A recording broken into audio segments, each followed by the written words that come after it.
بالسلام.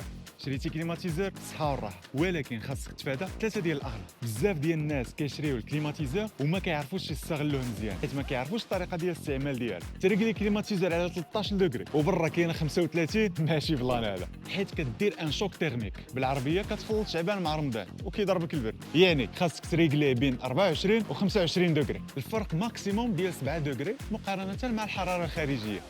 تفوشات هكا راه ما كتقتصش على الضوء، بالعكس اللي كدير غير كتنفخ في لا فاكتور، حيت في كل غوديماراج الموتور كيسخن وخاصو بلوس دينيرجي باش يخدم ثاني. ها شنو خاص، الا ما كنتيش في البيت اللي فيه لا كليم دير مود ايكو، وبالليل ما عليك غير دير مود نوي. اخر واهم حاجه لونتروتيان ديال الفلتر الا ما دارليش لونتروتيان اللي هو ما كيدورش مزيان، يعني لا كليم خاصها دير جهد اكثر باش تخدم، وهنا الكونسوماسيون ديال الضوء كتزاد والبيرفورمانس ديال لا كليم كتنقص، يعني ما كتبقاش تبرد مزيان. اذا خاصك تبدا تفيريفي الفلتر على الاقل مره في 2 سيمانات. ودابا راه نتوما اللي وليتو دي زيكسبير، مرحبا بكم عندنا في مرجان.